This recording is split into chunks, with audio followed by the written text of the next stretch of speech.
El rompeolas.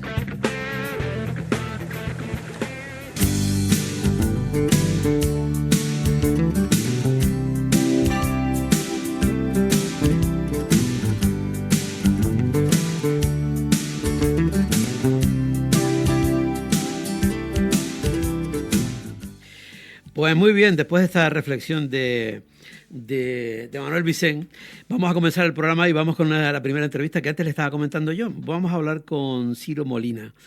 Ciro Molina, me imagino que mucha gente lo conocerá, ha salido en los medios de comunicación con su caso, un caso tremendo, un caso terrible. Y bueno, vamos a hablar con él porque él es víctima de abusos sexuales en la iglesia. Y yo creo que estamos en una hora determinada de la mañana, ¿verdad? En la que todos nos hemos desayunado hoy, o en la inmensa mayoría, con un buen café. Dentro de un rato nos tomaremos el segundo café. Pero precisamente el café es algo que a Ciro se le metió en la cabeza y no podía soportar ese olor. Fíjate, lo que para nosotros puede ser un olor, de lo que estoy comentando, el olor al café, para él significaba otra cosa. Buenos días, Ciro. Ciro, buenos días.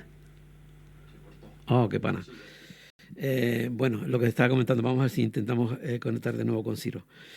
Decía que Ciro Molina, él es víctima de abuso por parte de la iglesia, y ahora nos va a comentar cómo empezó todo y cómo ha tenido que, en fin, hasta ahora mismo, que lleva por ese tema ya desde prácticamente desde el año 2004, ¿no? En el que empezó todo, ¿no? Y bueno, vamos a ver si ya tenemos la oportunidad. Yo creo que sí, que ya lo tenemos ahí al otro lado. ¿Sí? ¿Ya está? Vale. Decía Ciro, buenos días.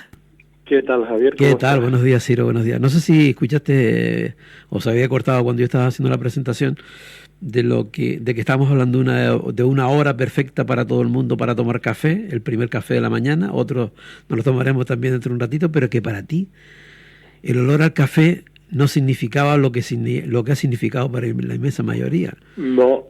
No sé si lo habrá superado. Ahora me lo cuentas. ¿Ha superado el tema del café o no? Sí, bueno, no lo consumo porque no me gusta, pero vale. Durante mucho tiempo a mí el olor a café me recordaba a las ocasiones en que mi agresor pues me agredía sexualmente. Pero... Y a una agresión sexual no necesariamente es una violación. Desde que una persona adulta pone a un niño en su muslo, le empieza a tocar la barriga, le pide besos o le toca o lo soba, pues eso ya es una agresión sexual, que tenemos todavía un concepto en el que la agresión sexual parece que solo es o se produce si hay violación. A ver, Ciro, muchas claro. veces cuando mi agresor me confesaba, pues se pegaba tanto a mí que lo que me llegaba a la cara era el aliento a café, y durante mucho tiempo pues el olor a café me recordaba a él. Hasta ese punto llega una... ¿Tú puedes creer que cuando me lo comentaste eso el otro día, se me quedó como grabado a mí también el tema, ¿no? Y me parecía, ¿sabes?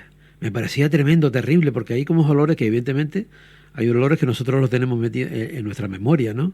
Y que nos acompañarán siempre, buenos, buenísimos, malos, malísimos, hay de todo, ¿no? Pero sí me pude imaginar, o sea, visualicé un poco el tema, cómo podía ser. Me parece terrible, ¿no? Lo que tú me habías contado y que estás contando, ¿no? Hasta ese punto afectan, ese tipo de situaciones afectan a ese punto, ¿no? Que se te quedan un montón de cuestiones grabadas en ti que con el tiempo se aprenden a superar, no a superar sino a sobrellevar y demás, pero hay situaciones que viví con él, por ejemplo, que nunca se olvidan, y cuando uno está ante esas determinadas situaciones pues las recuerda, ¿no? Vale. Tú eres integrador social ahora, que ya tengo ganas de hablar contigo también acerca de la integración social, y eso lo haremos en otro día, si te parece. Pero sí te comento eso porque veo que siempre has estado vinculado en torno al tema social, ¿no? Tú en aquella época, vamos a recordar para ponerle un poco en antecedentes a la gente.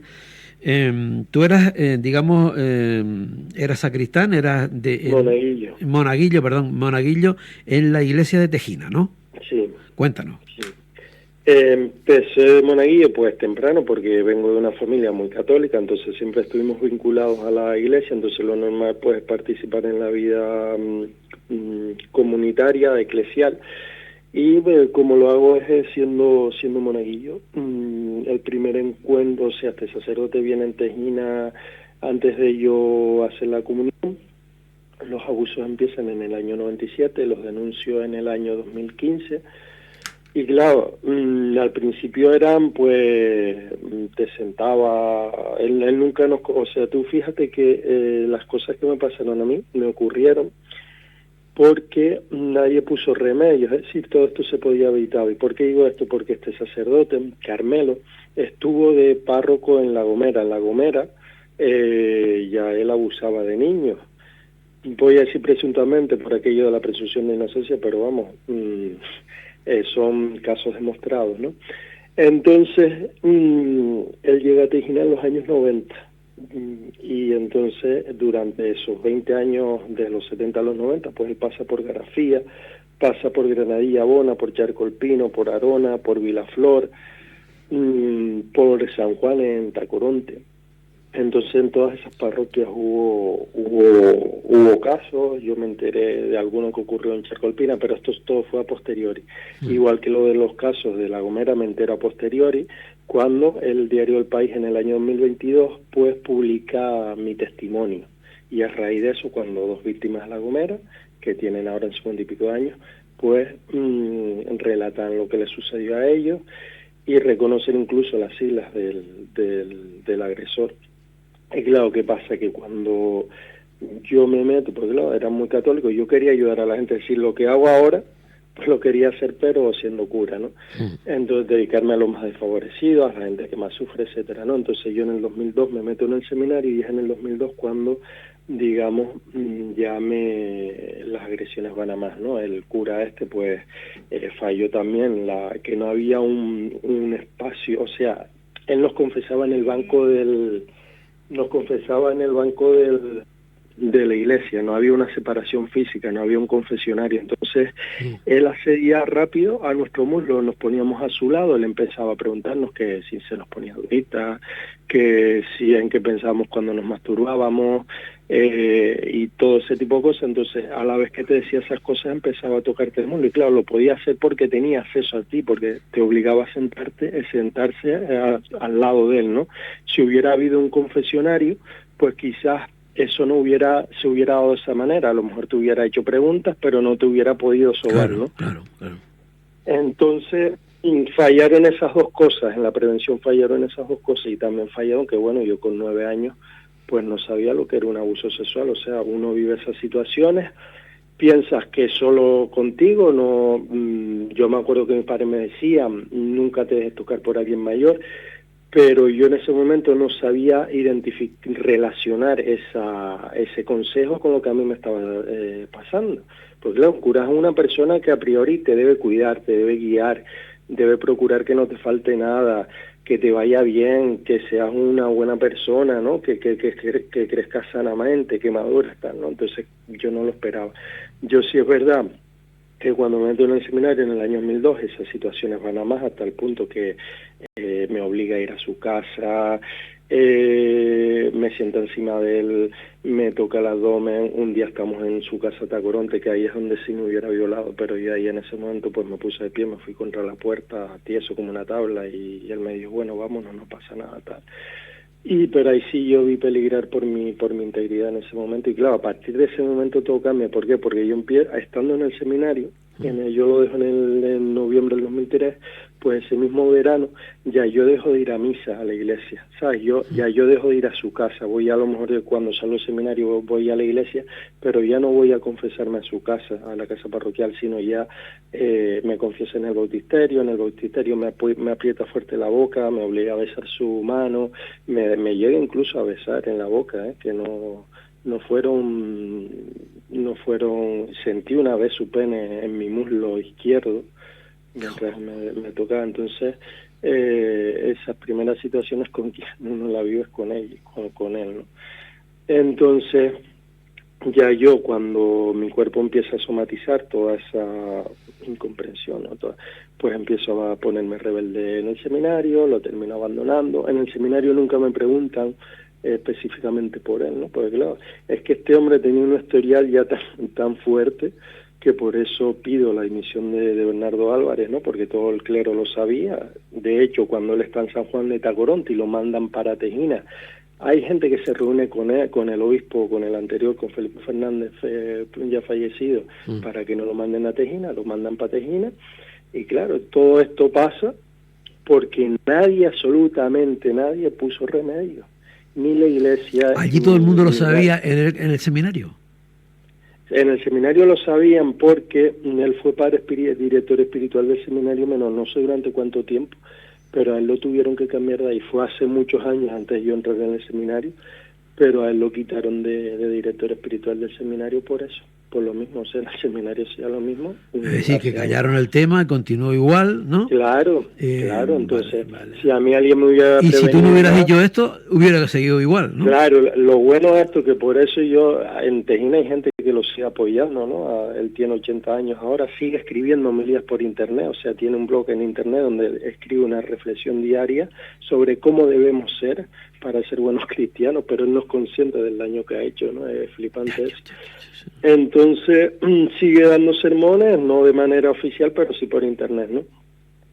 Entonces, si yo no hablo, que no fui la persona que habló, y yo me di cuenta que esto me pasa a mí porque vamos a una convivencia a las eras por la confirmación, para prepararnos para la confirmación, y hay chicos ahí que dicen, yo con ese cura no me confieso porque es maricón, esta frase es literal. Entonces en ese momento fue cuando descubro que lo que me estaba pasando, mi realidad no era solo mía, sino también la compartía con otras personas, con otros chicos. Entonces ahí hablamos con las catequistas la semana siguiente. Las catequistas en todo momento siempre apoyaron, siempre fueron incluso a hablar con él, y él les dijo, no, si lo sabían porque no me lo habían dicho antes. Y ahí es cuando la iglesia lo quita, ¿no? Que claro, a la iglesia quitarlo de la parroquia ya está reconociendo los hechos de manera implícita, ¿no? Sí. Pues aquí hubo gente que fue al obispado a hablar con el obispo para que lo volvieran a traer, que buscaron firmas para que lo volvieran a traer, que el día que me confirmé se manifestaron por fuera de la iglesia. El día de mi confirmación, unos meses después, se manifestaron por fuera de la iglesia con folios, con carteles para que lo volvieran a traer. Entonces hubo gente... Es decir, que tú no tuviste apoyo, tú no tuviste entonces apoyo. Y el resto de los chicos, y el resto de los chicos que también habían pasado... Pues se callaron, y lo mejor que hicieron, en el sentido de que ellos no sufrieron el terrorismo social que yo sufrí, ni la ignominia que sufrí. Yo tuve que cambiar mi instituto, tuve que irme para estudiar fuera de Tejina, y yo tuve que vivir mi vida la tuve que hacer durante mucho tiempo fuera de Tejina. ¿Por qué? Porque yo en Tejina sentía vergüenza. Y, haces algo por ejemplo, porque es verdad que si sufrías vergüenza era la víctima, claro, no el agresor. Claro. A mi madre, quiere decir, ¿no? Sí, mi madre después de todo esto falleció a los 4 años. Siempre digo que a ella se le volvió a reactivar el cáncer por todo el estrés que pasó.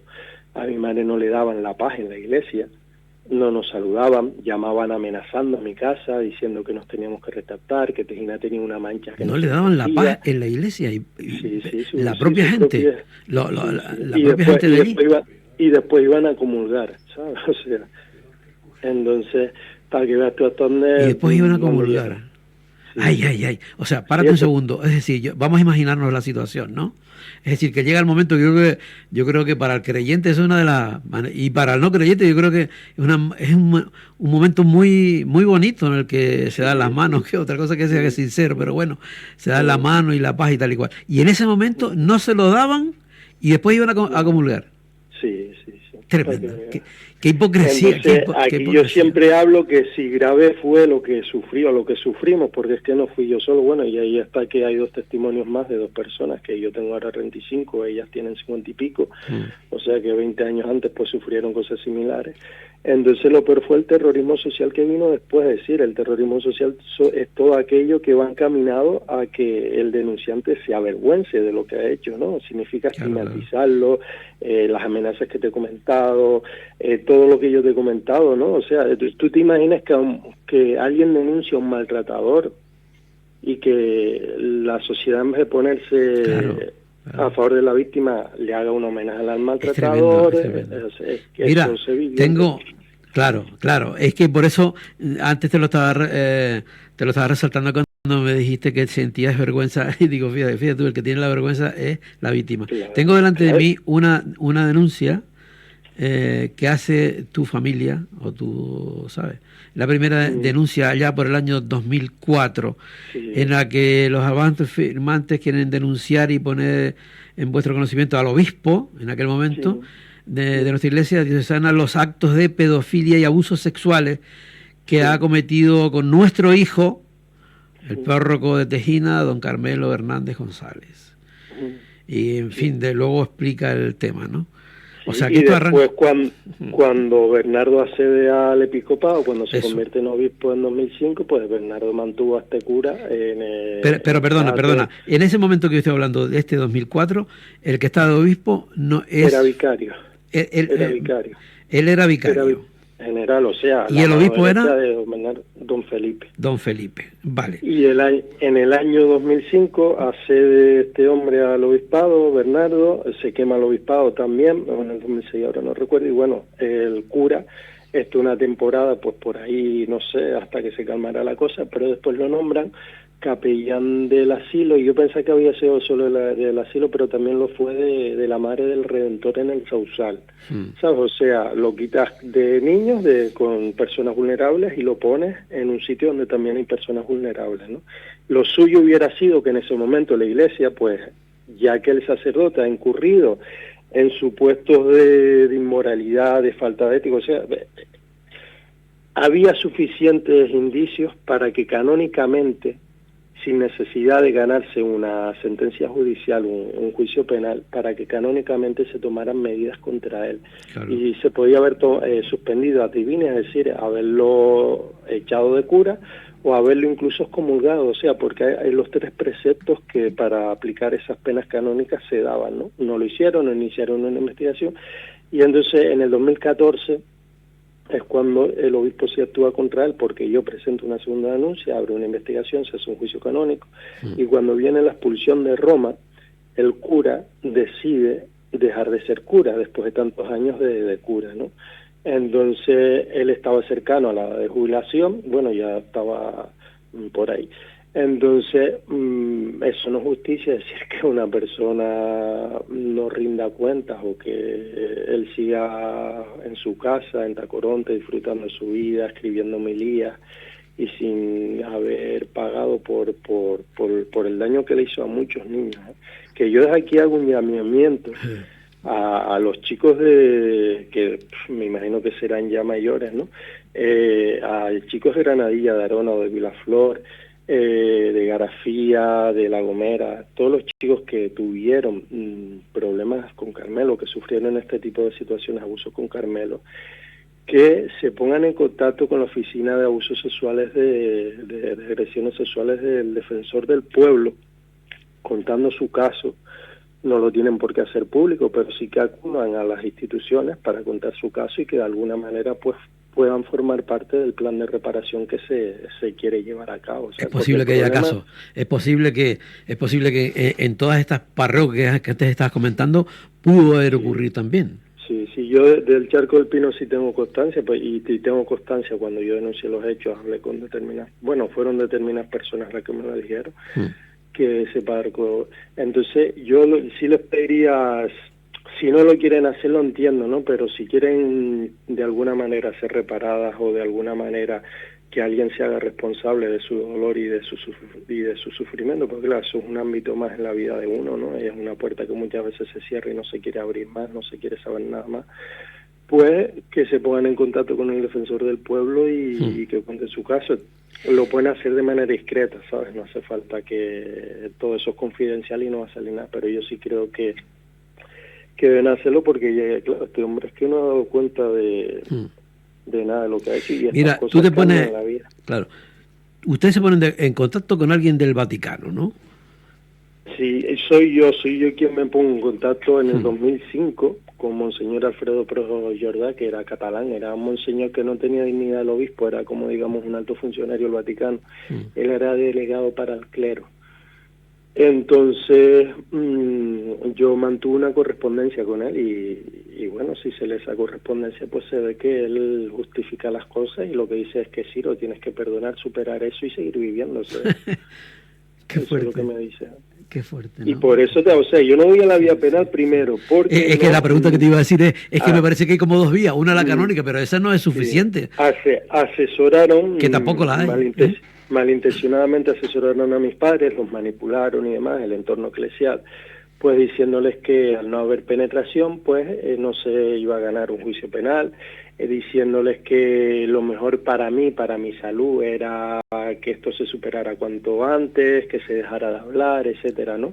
Y claro, nadie se preocupó de las consecuencias psicológicas que esto te puede traer, porque... ¿Eso podría haber sido en ese momento con la nueva ley y como cambió, eso ahora se vería de otra manera? Sí, probablemente sí. Lo que yo te digo, hay una película que se hizo que se llama The Wild, que es La Ola, que es sobre un experimento que hacen en un instituto, ¿no? Sobre cómo las personas bajo determinadas circunstancias volverían a actuar de igual manera, ¿sabes? No, aquí el problema ha sido el del silencio, ¿no? Y ha sido que la Iglesia ha utilizado la vulnerabilidad de las personas o las carencias de las personas y el silencio, sobre todo el silencio ha sido el gran aliado, para tapar todos los casos. Ha contado incluso con el apoyo, y esto no lo digo yo, lo dice Juan José Tamayo, que es un reconocido teólogo, ha contado incluso con apoyo de la judicatura, ¿no? En determinados casos donde se han archivado y no se han investigado. O sea, yo conozco el caso de Juan Cuatrecasas, por ejemplo, que ahí sí hubo, pues claro, para ir a lo penal primero tienes que tener dinero, tienes que tener testigos. En mi caso no sé si los testigos hubieran seguido para adelante, porque si no lo hicieron en el momento que pasó, pues...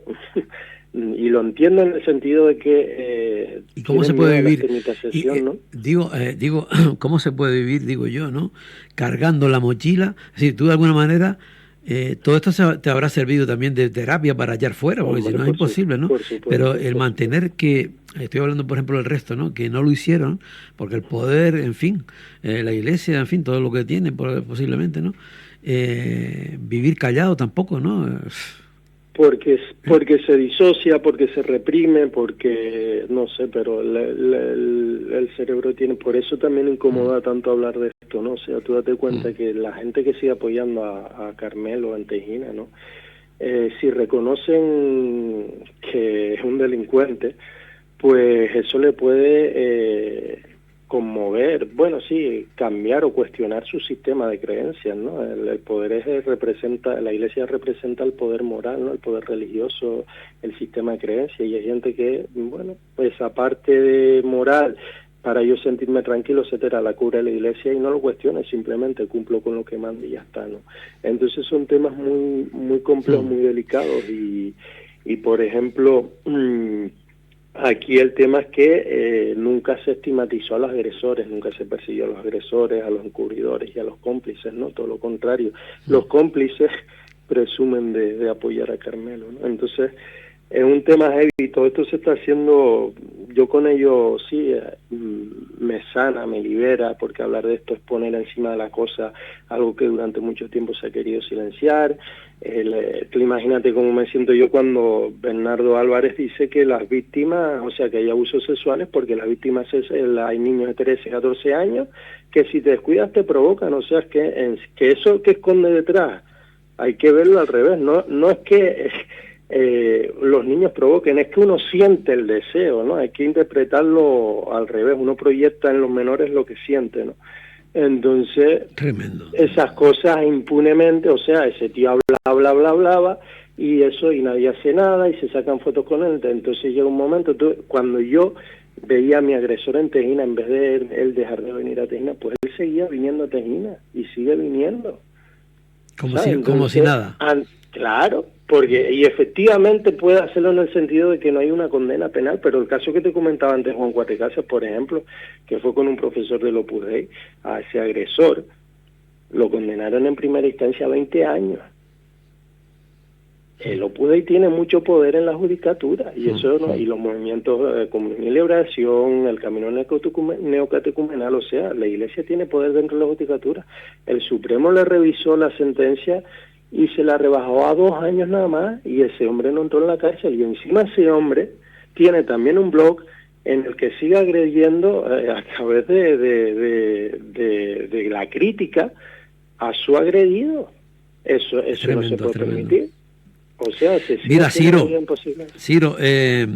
no hemos tirado media hora hablando, no, escucha, pero el tema da para muchísimo más, porque hay un momento en el que Bernardo interviene, tú te reúnes con este hombre, con Carmelo, sí. Con Carmelo, el tema del ayuntamiento, tú llevas esa moción al ayuntamiento, hay muchísimo. Luego quiero hablar también contigo de la asociación que tú presides aquí en Canarias.